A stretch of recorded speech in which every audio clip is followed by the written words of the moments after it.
Assalamualaikum warahmatullahi wabarakatuh. Waalaikumsalam warahmatullahi wabarakatuh. Sebelumnya perkenalkan nih Pak, saya atas nama Uswatun Hasanah, CGP Angkatan 9 Kabupaten Brebes. Di sini saya akan berbincang-bincang dengan Bapak karena berkaitan dengan tugas demonstrasi kontekstual 3.1. Saya ingin berbincang-bincang dengan Bapak yaitu tentang kebijakan atau keputusan-keputusan yang diambil yang ada di sekolah yang Bapak pimpin saat ini.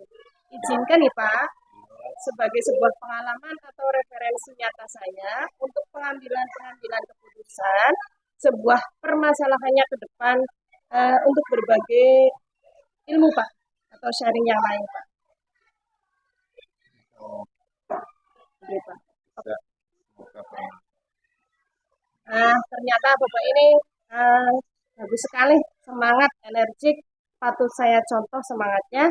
Baik Bapak, selama Bapak menjadi Kepala Sekolah SD Negeri Luwung Gede 3 Kecamatan Tarangan Kabupaten Brebes, selama ini bagaimana Bapak dapat mengidentifikasi kasus-kasus yang merupakan dilema etika atau rujukan moral saat ini Pak? Saya melihat dari sudut pandang moralnya dan hukum. Apabila kasus tersebut melanggar hukum, maka sudah barang tentu itu benar, lawannya salah. Namun jika masih ada dikatakan benar lawan benar, masalah tersebut adalah dilema etika. Bagus sekali Pak jawabannya nggih. Selama ini bagaimana Bapak menjalankan pengambilan keputusan di sekolah Bapak, terutama untuk kasus-kasus di mana ada dua kepentingan yang sama-sama benar atau sama-sama mengandung nilai kebijakan Pak? Selama ini saya melakukan identifikasi kasus dari berbagai sudut pandang. Kemudian menimbang secara matang mana yang benar dan mana yang salah. Keputusan tersebut mengungkapkan banyak orang. Tidak ada yang dirugikan. Mantap sekali nih Pak jawabannya nih Pak. Selanjutnya nih Pak, langkah-langkah atau prosedur seperti apa yang Bapak lakukan selama ini? Nah, prosedurnya kita akan melakukan langkah-langkah.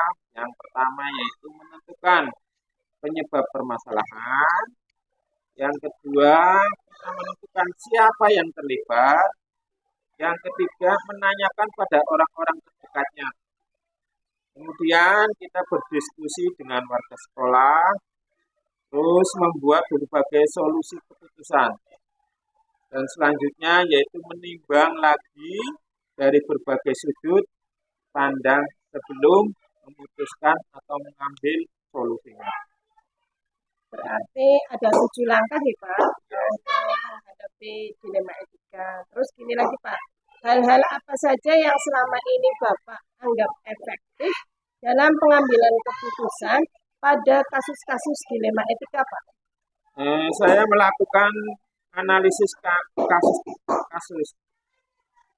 Kemudian kita menemukan solusinya menyesuaikan dengan peraturan dan norma yang berlaku, serta mengedepankan kepentingan umum, yaitu solusi tersebut bermanfaat bagi banyak orang dan secara jangka panjang. Oh, bagus sekali ya Pak jawabannya ya. Terus lagi Pak, hal-hal apa saja yang selama ini merupakan tantangan dalam pengambilan keputusan pada kasus-kasus dilema etika tersebut Pak?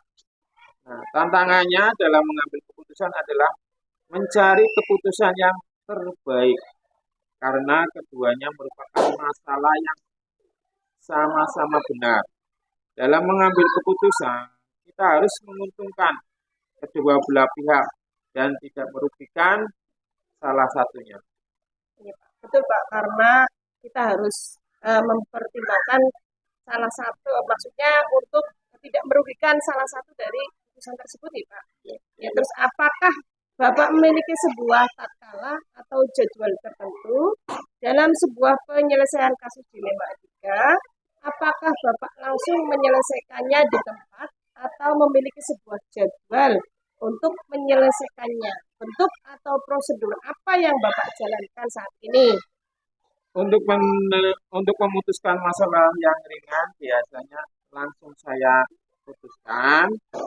Tapi jika masalah itu berat, saya akan melakukan sebuah langkah-langkah yang tersebut kita pada langkah-langkah yang saya tentukan yaitu menanyakan orang-orang terdekatnya. Berarti untuk menentukan masalah stakeholdernya nih Pak, dan 7 langkah di antara tadi.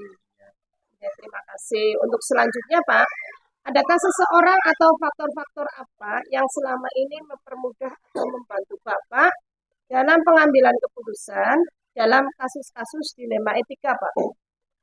Dalam mengambil keputusan, saya selalu mengajak warga sekolah, stakeholder, wali murid, orang-orang yang mempunyai kedekatan dengan personal dengan orang yang mengalami permasalahan. Juga banyak yang membantu dalam mencari alternatif solusinya. Sangat bagus sih Pak jawabannya Pak. Berarti kita menemukan orang-orang terdekat dulu. Bisa wali murid, bisa guru, bisa stakeholder nih Pak. Ya. Dari semua ini yang telah Bapak sampaikan, pembelajaran apa yang dapat Bapak petik dari pengalaman Bapak untuk mengambil keputusan dilema etika tersebut Pak? Pelajaran yang dapat diambil adalah saya menjadi lebih bijaksana dalam menganalisis sebuah permasalahan untuk menjadikan pertimbangan menentukan solusi yang tepat dan terbaik.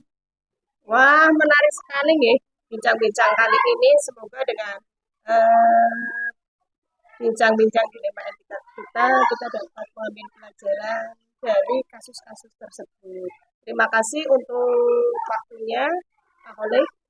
Saya akhiri. Wassalamualaikum warahmatullahi wabarakatuh. Waalaikumsalam warahmatullahi wabarakatuh.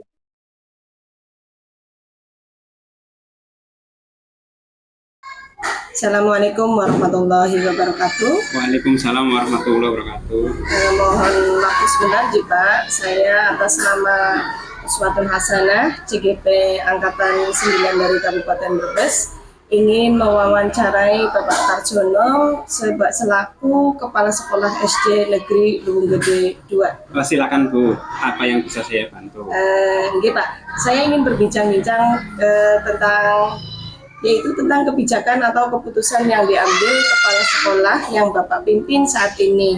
Izinkan atau tidak sebagai sebuah pengalaman atau referensi nyata saya untuk pengambilan keputusan sebuah permasalahan ke depan yang tentunya sebuah berbagai ilmu atau kita sharing-sharing tentang ilmu nih Pak.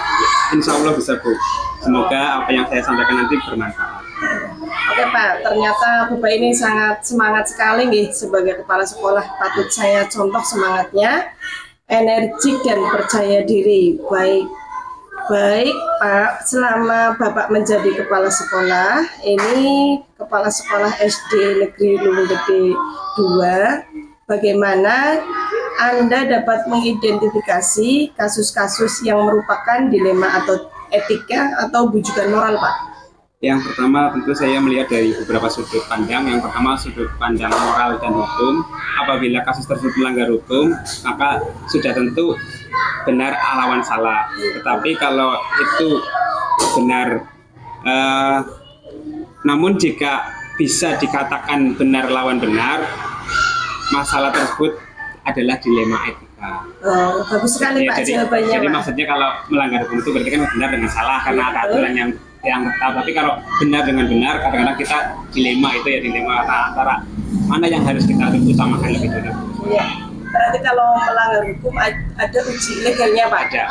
Ada sumber hukumnya. Berarti kan kita bisa menentukan kebijakannya sesuai dengan aturan yang berlaku. Bagus sekali Pak jawabannya Pak. Lagi nih Pak, selama ini bagaimana Anda menjalankan pengambilan keputusan di sekolah Anda, terutama untuk kasus-kasus di mana ada dua kepentingan yang sama, benar atau sama-sama mengandung nilai kebajikan Pak? Iya, jadi selama ini saya melakukan identifikasi kasus dulu dari berbagai sudut pandang, kemudian menimbang secara matang mana yang paling benar dan mana yang paling benar dan keputusan tersebut menguntungkan banyak orang. Jadi berusaha untuk tidak merugikan yang saya ambil itu tidak merugikan teman maupun sekolah gitu. Iya, Pak. Betul, Pak. Langkah-langkah terus apa langkah-langkah atau prosedur apa yang bisa Anda lakukan selama ini, Pak? Ya, yang pertama tentu langkah-langkahnya menentukan penyebab permasalahan yang terjadi. Jadi kita cari dulu permasalahannya apa sih, kenapa kok terjadi semacam itu. Kemudian menentukan siapa saja yang terlibat dari masalah itu, yang dilibatkan siapa saja. Kemudian yang ketiga, menanyakan kepada orang-orang terdekat. Jadi kenapa kok bisa terjadi semacam ini? Jadi kita mencari informasi dari teman-teman terdekat. Selanjutnya berdiskusi dengan teman-teman itu yang kita cari informasinya, diskusi bagaimana solusinya. Kemudian membuat beberapa solusi keputusan. Jadi kita mencoba bersama teman-teman hasil diskusi itu, solusinya bagaimana ya. Jadi kan dari teman-teman bisa mengajukan beberapa solusi yang nanti kita ambil solusi yang terbaik. Dan lagi selanjutnya adalah menimbang lagi dari berbagai sudut pandang sebelum menentukan atau mengambil keputusan tersebut. Jadi kita setelah diskusi kan banyak usulan-usulan, terus kita timbang mana yang lebih paling baik untuk menentukan keputusannya, solusinya gitu. Berarti ada 7 langkah nih, Pak. Iya. Terus lagi, Pak, hal-hal apa saja yang selama ini Anda anggap efektif dalam pengambilan keputusan pada kasus-kasus dilema etika, Pak? Yang pertama, tentu kita selaku orang yang berpendidikan tentu selalu melakukan analisis kasus. Jadi kasus kita analisis dulu, kemudian menentukan solusinya, kemudian menyesuaikan dengan peraturan dan norma yang berlaku, sehingga keputusan kita tidak melanggar aturan. Jadi selalu dianalisis dulu, kemudian menentukan solusinya biar tidak berbenturan dengan peraturan yang sudah ditetapkan. Terima kasih, Pak. Terus hal-hal apa saja selama ini merupakan tantangan dalam pengambilan keputusan pada kasus-kasus dilema etika, Pak? Tentu tantangannya kita akan kesulitan untuk mengambil keputusan terbaik, sehingga karena suatu masalah itu biasanya berkaitan dengan masalah yang lain, sehingga kita coba mencari yang terbaiknya atau cari-cari yang sama-sama. Kadang-kadang masalah itu kan sama-sama benar gitu ya, Bu. Jadi kita mencoba mencari keputusan yang sama-sama menguntungkan kedua belah pihak ketika yang bermasalah gitu. Jadi kita mencoba mencari solusi yang terbaik lah, itu tantangan yang terberatnya di situ. Berarti tidak merugikan salah satu pihak ya, iya. Jadi kita sebagai pemimpin suatu organisasi atau yang diketuakan di sekolah ya, kalau ada teman yang bermasalah, mungkin contohnya misalnya 2 orang, ya kita menjadi penengah supaya tidak merugikan salah satu, sehingga kita tidak boleh memihak lah salah satunya. Iya, betul, Pak, seperti itu, Pak. Terus apakah Anda memiliki sebuah tata kala atau jadwal tertentu dalam sebuah penyelesaian kasus dilema? Apakah Anda langsung menyelesaikan di tempat atau memiliki sebuah jadwal untuk menyelesaikannya? Bentuk atau prosedur apa yang Bapak jalankan? Jadi kalau kita lihat dulu masalahnya, kalau masalahnya ringan ya langsung kita putuskan saja di situ. Kemudian tapi kalau masalahnya berat, tentu tadi dengan 7 langkah tadi. Iya. Jadi semacam itu penyelesaiannya. Berarti kita bertahap dulu, tapi menyesuaikan dengan masalah yang ada dulu nih, Pak. Betul. Seperti itu nih. Iya. Terus adakah seseorang atau faktor-faktor apa yang selama ini mempermudah atau membantu Bapak dalam pengambilan keputusan dalam kasus-kasus dilema etika, Pak?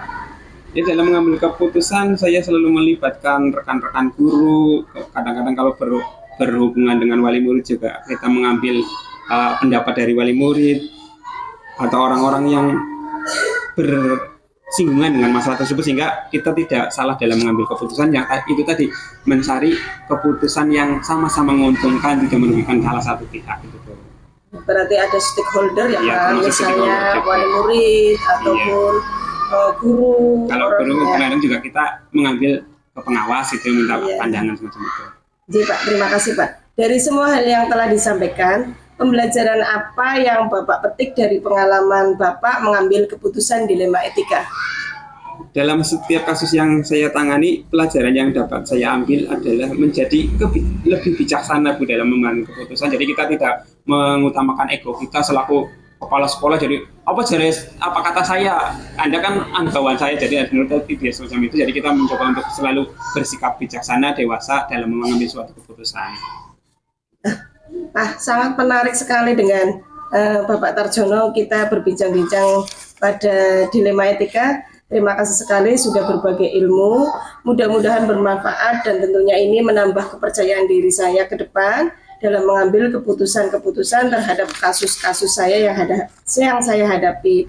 Sekali lagi saya mengucapkan banyak terima kasih kepada Pak Tarjono karena mengganggu aktivitas Bapak kali ini. Nanti boleh lanjut ya Pak untuk berbincang-bincang berikutnya. Boleh Ibu, terima kasih.